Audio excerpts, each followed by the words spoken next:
Menakar Kejujuran Ba'alwi dan Rumel Abbas, tulisan terbaru dari Kiai Haji Imaduddin Utsman Al-Bantani tanggal 15 April 2024. Teman-teman bisa membacanya sendiri di link yang saya letakkan di kolom deskripsi. Tulisan ini merupakan jawaban atas beberapa narasi Rumel Abbas dalam buku Menakar dan beberapa pernyataan lainnya. Bab Kitab Al-Mawahib dan Al-Arba'un dan kitab palsu lainnya. Masih saja ada orang percaya bahwa ada naskah abad ke-7 yang memuat nasab Ba'alwi. Padahal telah berulang kali percobaan kedustaan dilakukan Ba'alwi untuk mempertahankan nasab telah terbukti. Mulai dari Al-Burqa di abad 9 yang mengutip banyak nama ulama yang semuanya tidak terverifikasi. Kemudian kitab-kitab Ba'alwi lainnya seperti Al-Ghuror di abad 10 melakukan hal yang sama. Belum lagi Al-Mashra'ur Rawi juga demikian. Naskah yang dinisbahkan kepada Al-Murtado Az-Zabidi di abad 13 Hijriah juga terbukti banyak berdusta. Tetapi sulit kita meyakinkan kepada mereka yang mempunyai mental terjajah. Untuk dapat mempertahankan nasab Ba'alwi, Rumel dalam bukunya Menakar menyebut beberapa nama kitab dalam kurung yang hanya nama. Di antaranya katanya ada kitab karya Umar bin Sa'ad Az-Zibari wafat 667 Hijriah yang berjudul Al-Arba'in Al-Musnad lil Imam Muhammad Ibn Ali Al-Faqih Al-Alawi. Kitab ini tidak pernah ada. Faqih Muqaddam itu tidak disebutkan ulama muktabar manapun di abad 6 sampai 9 Hijriah. Tidak disebut sebagai ulama, tidak disebut sebagai ahli fikih, tidak disebut sebagai ahli hadis. Lalu bagaimana ia mempunyai sebuah kitab musnad? Tanda tanya. Jelas itu kitab wayang. Jika ia mempunyai kitab musnad dan seorang muhaddis, maka namanya akan dicatat sebagai perawi oleh Samsuddin Az-Zahabi, wafat 748 Hijriah. Dalam Mizan Al-I'tidal atau oleh kitab rijal lainnya.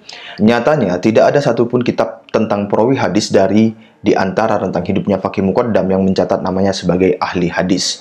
Begitu juga beberapa kalim Rumel yang mempunyai koleksi pribadi tentang kitab-kitab hadis yang memuat keluarga Ba'alwi seperti Al-Mawahib dan Al-Arba'un yang katanya karya Ali bin Jadid yang ditulis 611 Hijriah dan 636 Hijriah. Katanya pula di dalamnya menyebut nama Ubaidillah sebagai Nazil Al-Yaman. Muhammad Ali Batahan wafat 630 Hijriah dalam kitabnya Tuhfatul Murid yang katanya menyebut nama Faqih Muqaddam. Abdul Haq Al-Horrod wafat 581 Hijriah yang katanya menyebut nama Ahmad bin Isa sebagai Nazil Yaman. Semua kitab-kitab itu tidak ada. Itu dicatat dari ruang hampa. Jikapun suatu saat Ba'alwi berhasil menciptakan kitab-kitab itu, maka seperti ilmu pengetahuan telah berhasil membongkar skandal ilmiah mereka dari mulai tahun 895 Hijriah sampai 1445 Hijriah, ilmu pengetahuan pula akan berhasil membongkar dusta-dusta baru yang akan diciptakan. Bab Rumel berbohong tentang naskah As-Sajarah Al-Mubarakah. Kitab As-Sajarah Al-Mubarakah 597 Hijriah karya Imam Fakhruddin Ar-Razi wafat 606 adalah kitab yang menjadi bukti keterputusan nasab Ba'alwi secara syarih atau tegas. Rumel Abbas mencoba membuat orang ragu bahwa kitab As-Sajarah Al-Mubarakah adalah karya Imam Fakhruddin Ar-Razi. Untuk apa Rumel membuat keraguan akan nisbah kitab ini kepada Imam Fakhruddin Ar-Razi? Jawabannya, agar angka tahun wafat Ar-Razi yang cukup tua itu tidak memvonis keterputusan nasab Ba'alwi terlalu panjang. Jika, umpamanya, Ar-Razi itu bukan Imam Fakhruddin Ar-Razi, tetapi Ar-Razi lainnya yang cukup muda, maka keterputusan itu mungkin bisa diselamatkan. Ulama yang mempunyai nisbat Ar-Razi minimal ada 4 sosok. Pertama, Abu Bakar Muhammad Ar-Razi, wafat 923 Hijriah. Kedua, Al-Qutub Al-Tahtani, wafat 1368 Hijriah. Ketiga, Muhammad bin Musa Ar-Razi, tahun 273 Hijriah. Dan keempat, Imam Fakhruddin Ar-Razi, 606 Hijriah. Jika, umpamanya, Ar-Razi di penulis As-Sajarah Al-Mubarakah itu adalah Abu Bakar atau Abi Bakar Ar-Razi yang wafat 923 Hijriah, maka selamatlah dalam hitungan Rumel Abbas keterputusan nasab Ba'alwi karena angka tahun tersebut lebih muda dari Al-Burqatul Musiqah 895 Hijriah. Padahal tidak sesederhana itu. Keterputusan nasab Ba'alwi adalah fakta sejarah yang sulit untuk diselamatkan walau dengan kedustaan. Dalam kesempatan lain, penulis mungkin akan mengurai bahwa nasab Ba'alwi ini memang nasab palsu walau tanpa kitab As-Sajarah Al-Mubarakah. Tetapi, baiklah, kita akan uji terlebih dahulu usaha Rumel Abbas yang sekuat tenaga mencoba membuat orang ragu bahwa kitab As-Sajarah Al-Mubarakah adalah karya Imam Fakhruddin Ar-Razi. Rumel Abbas mengatakan, dan banyak nama-nama ulama yang dinisbatkan dengan Ar-Razi, namun belum tentu ia menunjukkan tokoh spesifik kecuali disebutkan pula nama lengkapnya, julukannya atau petunjuk lainnya sebagai penguat. Dalam kurung Rumel Abbas tahun 2023. Kalimat Rumel Abbas itu suatu kesengajaan berdusta. Kalimat itu ia tujukan untuk orang-orang yang tidak mampu membaca kitab kuning, yang tidak mampu merujuk langsung kepada naskah kitabnya, agar mereka lagu. Benarkah kitab itu ditulis oleh Imam Fakhruddin Ar-Razi, sedangkan yang tertulis hanya Ar-Razi? Bisa jadi itu adalah Ar-Razi lainnya. Sekarang penulis buktikan bahwa Rumel telah berdusta, seakan yang tertulis dalam naskah itu hanya kata Ar-Razi, kemudian diyakini sebagai Imam Fakhruddin Ar-Razi. Naskah manuskrip yang tertulis dalam naskah Kitab As-Sajarah Mubarakah itu tidak hanya nama Ar-Razi, tetapi disebut lengkap nama aslinya, kunyahnya, dan nisbatnya. Teks aslinya sebagai berikut. Ini adalah tulisan Muhammad bin Umar bin Al-Husain Ar-Razi, pengarang kitab ini. Semoga Allah mengakhirinya dengan baik. Kitab itu ditetapkan pada awal Sya'ban tahun 579. Dan segala puji bagi Allah Tuhan semesta alam, dan sholawat teruntuk sebaiknya makhluknya, Muhammad, dan untuk seluruh keluarganya. Kitab itu ditulis oleh Al-Fakir Wahid bin Sabsuddin tahun 825. Dikutip dari kitab As-Sajarah Al-Mubarakah halaman 228. Dari kalimat di atas kita dapat fahami bahwa kitab As-Sajarah Mubarakah itu adalah tulisan Muhammad bin Umar bin Al-Husain Ar-Razi. Siapakah dia? Apakah benar ia adalah Imam Fakhrur Razi? Lihat dalam kitab Lizanul Mizan karya Ibnu Hajar Al-Asqalani. Ia mengatakan Fakhrur Razi huwa Muhammad bin Umar. Al-Fakhrur Razi ia adalah Muhammad bin Umar. Lizanul Mizan 7-165. Ibnu Hajar Al-Asqalani, ulama abad ke-9 Hijriah, mengkonfirmasi nama Imam Al-Fakhrur Razi memang Muhammad bin Umar. Lihat juga dalam kitab Kasful Zunun karya Haji Khalifah, wafat 1067 Hijriah. Ia mengatakan, dan kitab itu disyarahi oleh Al-Imam Fakhruddin Muhammad bin Umar Ar-Razi yang wafat tahun 606 Hijriah. Kasful Zunun 2-312. Jadi jelaslah bahwa nama Muhammad bin Umar Ar-Razi yang tertulis dalam kitab As-Sajarah Al-Mubarakah itu adalah Imam Fakhruddin Ar-Razi. Mau mengelak bagaimana lagi? Mau membohongi orang dengan cara apa lagi? Kata Rumel, kitab As-Sajarah Al-Mubarakah sudah dijadikan disertasi. Dalam podcast di Parazuka TV 8 April 2024, Rumel mengatakan, Muhammad Salih Al-Zarkan 11 tahun sebelum Al-Mar'ashi ke Turki itu sudah menemukannya dalam kurung kitab As-Sajarah Al-Mubarakah dan menjadikannya disertasi Al-Fakhrur Razi wa Ara'uhu Al-Falasifah. Benarkah Muhammad Salih Al-Zarkan sudah menjadikan kitab As-Sajarah Al-Mubarakah sebagai disertasi? Silakan membaca cek di internet judul tersebut. Lebih lengkapnya, karya Al-Zarkan itu berjudul Al-Fakhrur Razi wa Ara'uhul Kalamiyah wal Falasifah. Pembaca akan menemukan dua kedustaan dari Rumel Abbas. Pertama, bahwa judul tersebut adalah sebuah disertasi. Jika pembaca mencari keterangan siapa sosok Al-Zarkan ini, maka pembaca akan menemukan keterangan bahwa judul di atas bukan judul untuk disertasi Al-Zarkan, tetapi adalah sebuah tesis program magister. Kedustaan pertama ini bisa dimaafkan atau dimaklumi jika hanya karena salah ingat, tetapi jika karena sengaja, maka sahih yang demikian itu disebut kedustaan. Kedustaan yang kedua adalah bahwa tesis itu berisi tentang kitab As-Sajarah Al-Mubarakah. Seakan-akan kitab As-Sajarah itu adalah objek penelitian dalam tesis Az-Zarkan itu. Ini adalah sebuah kedustaan, dan kedustaan ini jelas deliberately lie, kesengajaan berbohong yang tidak bisa dimakfu. Kenapa demikian? Karena tesis Al-Zarkan yang berjudul Al-Fakhrur Razi wa Ara'uhu Al-Kalamiyah wal Falasifah dalam kurung Al-Fakhrur Razi dan pendapat-pendapatnya dalam ilmu kalam dan filsafat. Dari judulnya saja kita tahu bahwa ia berbicara tentang pendapat-pendapat Ar-Razi dalam ilmu kalam dan filsafat, bukan bicara tentang kitab As-Sajarah Al-Mubarakah. Jadi ketika Rumel mengatakan, tanda kutip, menjadikan disertasi dan seterusnya, itu jelas tidak sesuai fakta alias berdusta. Karena yang dijadikan objek tesis itu adalah pemikiran Ar-Razi dalam ilmu kalam dan filsafat, bukan kitab As-Sajarah Al-Mubarakah tentang ilmu nasab.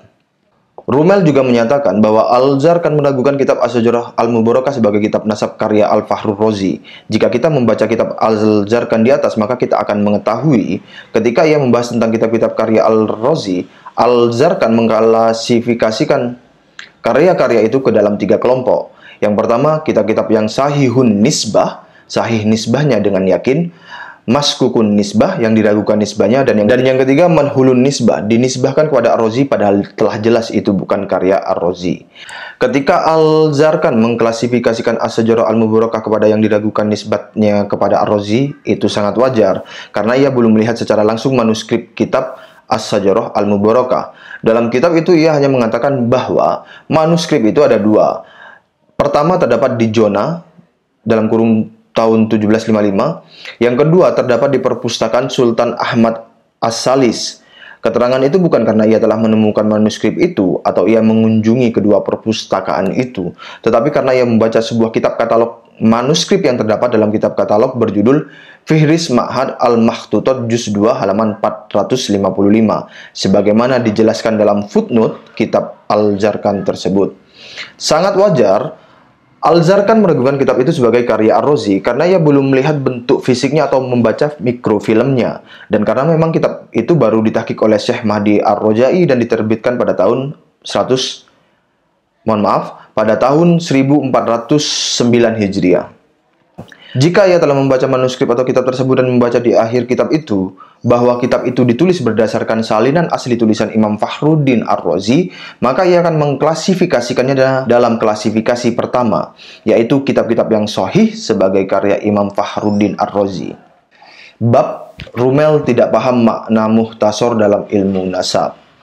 Kitab As-Sajarah Al-Mubarakah diawali oleh kalimat hada muhtasarun fil ilmil ansab. Ini adalah ringkasan dalam ilmu nasab.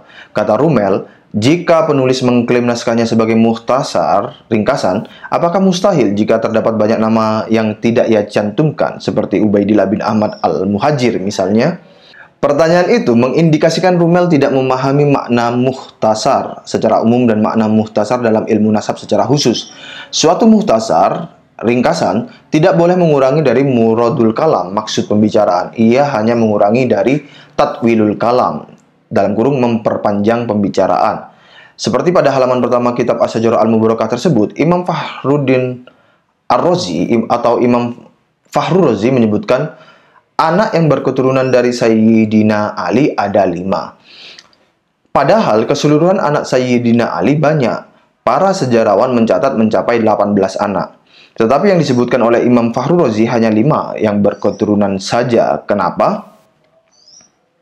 Karena kitab As-Sajarah Al-Mubarakah adalah kitab ringkasan. Kalau ia kitab itnab, dalam kurung bukan muhtasar, maka akan disebutkan dulu bahwa anak Sayyidina Ali berjumlah 18, yaitu Hasan, Husain, dan seterusnya. Baru kemudian mengatakan, sedangkan anak yang berketurunan dari 18 itu hanya 5. Mereka adalah dan seterusnya. Jika Imam Fakhrur Razi mengetahui bahwa anak yang berketurunan dari Sayyidina Ali berjumlah 5 anak, lalu ia mengatakan 3, maka itu bukan muhtasar, tetapi sengaja berdusta. Contoh lainnya, Imam Fakhrur Razi mengetahui sesuai dengan pengetahuannya bahwa anak yang berketurunan dari Ahmad bin Isa hanya 3, Muhammad, Ali, dan Husain. Lalu ia katakan demikian, maka itu bukan muhtasar, tetapi memang anaknya hanya 3. Tidak masuk logika awam, orang yang diketahui anaknya 4 lalu dikatakan 3 dengan niat meringkas kalimat. Jika kita melihat ada 3 ekor bebek berjalan lenggak-lenggok di depan kita, lalu teman di samping kita bertanya, ada berapa ekor bebek itu? Lalu kita berkata, bebek itu ada 2 ekor. Kok 2? Kan ada 3. Saya niat muhtasar, dalam kurung meringkas kalimat. Tidak bisa. Kalau ia tidak buta, tidak bisa menghitung, atau ia sengaja berdusta untuk suatu tujuan. Ketika Imam Fakhrur Razi menyebut anak yang berketurunan ada 3, Muhammad, Ali, dan Husain, maka ada beberapa kesimpulan yang dapat kita pahami dari narasi itu. Pertama, anak Ahmad bin Isa yang mempunyai keturunan sampai masa Imam Fakhrur Razi hanya 3. Kedua, ada anak lain selain 3 itu, tetapi tidak berketurunan. Ketiga, ada anak lain yang berketurunan, misalnya Ubaidillah. Namun, Imam Fakhrur Razi sengaja berbohong karena suatu motif tertentu. Jika seandainya poin ketiga itu yang terjadi, lalu apa motif Imam Fakhrur Razi tidak menyebutkan Ubaidillah? Kaum Ba'alwi atau Rumel harus dapat menginvestigasi apa motif Imam Fakhrur Razi tidak menyebutkan Ubaidillah. Apakah karena sentimen, ada permusuhan, atau apa? Jelas tidak akan ditemukan motif-motif itu. Imam Fakhrur Razi tinggal di Roy pada abad ke-6 dan ke-7. Ia sama sekali tidak mengenai Ubaidillah, ia pun tidak pernah tahu nanti di suatu masa akan ada orang yang nyantol dalam nasab Ahmad bin Isa itu. Ia hanya mencatat sesuai ilmunya bahwa anak Ahmad bin Isa yang berketurunan ya cuma 3, Muhammad, Ali, dan Husain. Bab Imam Fakhruddin Ar-Razi dituduh Syiah. Falasi yang coba dibangun oleh Ba'alwi untuk membuat keraguan terhadap kitab Asy-Syajarah Al-Mubarakah adalah bahwa penulis kitab ini terindikasi Syiah. Seperti kaum Wahabi, rupanya Ba'alwi ini benci sekali kepada Syiah. Berbeda dengan para keturunan Nabi di penjuru dunia, walaupun mereka Sunni, mereka moderat dalam memandang Syiah. NU memandang Syiah hanya sebagai bagian dari perbedaan pendapat dalam Islam, tidak seperti Wahabi yang memandang Syiah sebagai di luar Islam. Syiah dan Wahabi bagi NU sama saja, firqah dalam teologi Islam yang bukan ahlu sunnah wal jamaah. Ada dari ajaran Syiah yang sejalan dengan NU, begitu pula ajaran Wahabi. Jika Syiah tampak terlalu mengagungkan Ahlul Bait, dalam kurung Ali, Fatimah, Hasan dan Husain, sehingga terkesan merendahkan sahabat Nabi, maka Wahabi tampak membela sahabat-sahabat tertentu yang berpolemik dengan Ahlul Bait, sehingga terkesan merendahkan Ahlul Bait. Sedangkan NU dalam ajarannya penuh seluruh mencintai keduanya, Ahlul Bait Nabi dan sahabat Nabi. Jika demikian ajaran NU yang diwarisi dari ulama terdahulu termasuk Imam Fakhrul Razi, maka tuduhan Ba'alwi bahwa penulis kitab Asy-Syajarah Al-Mubarakah sebagai Syiah hanya karena menyebut alaihi salam untuk para ahli bait dan keturunannya yang utama adalah tidak berdasar. Bab menggugat Ali Asy-Syarqron sebagai kreator nasab Ba'alwi, Al-Jauharus Safaf dipertaruhkan. Penulis dalam berbagai tulisan dan kesempatan mengatakan bahwa Ali Asy-Syarqron wafat 895 Hijriah adalah kreator atau pencipta nasab Ba'alwi yang disambungkan kepada nasab Nabi Muhammad SAW melalui Ahmad bin Isa. Ba'alwi menggugat proposisi penulis tersebut dengan beberapa narasi. Pertama, bahwa kitab Al-Jauharus Safaf telah mencatat terlebih dahulu nasab Ba'alwi tersambung kepada Nabi. Menurut Ba'alwi, Al-Jauharus Safaf ini adalah karya Al-Khatib yang bukan bagian dari keluarga Ba'alwi. Jadi, Al-Jauharus Safaf inilah yang mencatat pertama kali nasab Ba'alwi tersambung kepada Nabi Muhammad SAW. Penulis katakan, kitab Al-Jauharus Safaf ini kitab majhul. Manuskripnya baru ditulis 1410 Hijriah, baru 35 tahun yang lalu. Rumel mengatakan kitab Qiladatun Nahar karya Bamahrahmah, wafat 947 Hijriah, banyak mengutip manuskrip Al-Jauharus Safaf dan kutipannya identik dengan manuskrip yang ditulis 1410 Hijriah itu. Rumel terjebak skandal ilmiah. Seharusnya peneliti tidak sesembrono Rumel yang mudah percaya terhadap setiap narasi dari sebuah klan seperti Ba'alwi. Klan ini memang sedang menyulam tangkai-tangkai bunga seroja sejarahnya dan ingin diletakkan dalam permadani pengantin kesejarahan dunia. Bamahrahmah memang ulama abad ke-10, tetapi kutipan tentang Al-Jauharus Safaf itu tidak ada dalam manuskripnya. Ia ditambahkan oleh pentahqiq. Mau bukti? Lihat dalam mukaddimah di halaman 21 juz pertama kitab tersebut. Di sana dikatakan bahwa metode pentahqiqan dari pentahqiq manuskrip ini tidak murni mencetak apa yang ada dalam manuskrip, tetapi ia menambahkan di dalam kitab ini keterangan yang perlu ditambahkan. Untuk membedakan versi manuskrip dan versi tambahan, pentahqiq menyematkan dalam kurung untuk kalimat tambahan itu. Untuk sebuah contoh, lihat juz 5 halaman 19. Pentahqiq menambahkan 2 halaman dari kitab Al-Jauharus Safaf yang tidak ada dalam versi manuskrip kitab Qiladatun Nahar. 2 halaman itu dimulai dengan buka kurung, dimulai kalimat wa min auladi Ubaid sampai halaman 20 dengan kalimat terakhir man wasafa, kemudian diakhiri tutup kurung. Tambahan itu 2 halaman, dari mana diambilnya? Dari manuskrip Al-Jauharus Safaf yang baru ditulis 35 tahun lalu atau 17 tahun sebelum kitab Qiladatun Nahar ini dicetak. Bagaimana kitab versi cetak semacam ini bisa dijadikan dalil dalam berdiskusi berdasar masa penulisnya yaitu abad 10 Hijriah jika isinya banyak penambahan oleh muhakiknya dari manuskrip palsu yang baru ditulis 17 tahun lalu. Kitab versi cetak Qiladatun Nahar tidak bisa dijadikan bukti bahwa penulisnya pada abad 10 telah melihat manuskrip Al-Jauharus Safaf seperti versi manuskrip saat ini yang ditulis 30 tahun yang lalu. Kemungkinan manuskrip itu sudah ada di abad 10 Hijriah ada, tetapi jelas manuskrip Al-Jauharus Saffaf versi yang dimiliki Rumel tidak bisa dipertanggungjawabkan. Dari situ, penulis mengabaikan kitab Al-Jauharus Saffaf ini, di samping penulis sendiri adalah penulis yang majhul dan ahistoris. Maka penulis mengatakan bahwa Ali As-Sakron lah yang pantas didudukkan sebagai sang kreator nasab Ba'alwi, bukan Al-Khatib yang katanya penulis Al-Jauharus Saffaf. Bab, ada puisi yang mengurut silsilah Abu Bakar As-Sakron sampai baginda Nabi.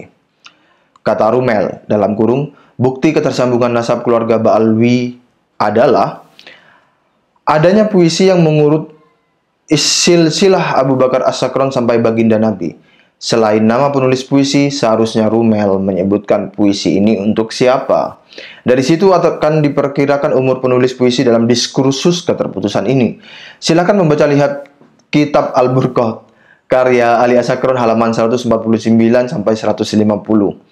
Ia mengutip puisi orang yang bernama Muhammad bin Ahmad Guser Al-Hadrami yang memuji seseorang bernama Abdullah bin Abu Bakar.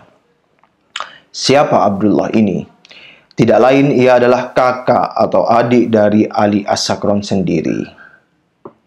Berarti, umur dari penulis puisi itu sebaya dengan Ali As-Sakron. Bahkan bisa lebih muda karena ia kemungkinan besar murid dari kakaknya.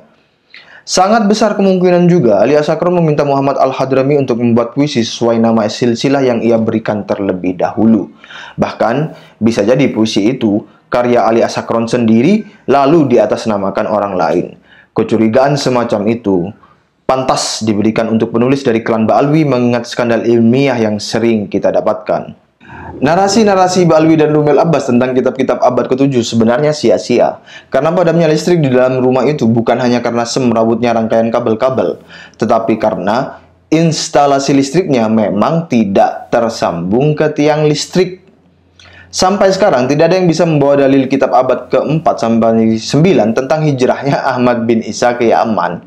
Tidak ada yang mampu membawa dalil tentang bahwa Ubed adalah anak Ahmad bin Isa. Dan tidak ada yang mampu membawa dalil bahwa Jadid adalah saudaranya Alwi. Lalu berdasar apa Anda mengaku sebagai cucu Nabi? Tanda tanya. Penulis Kiai Haji Imaduddin Utsman Al-Bantani. Terima kasih. Wassalamualaikum warahmatullahi wabarakatuh.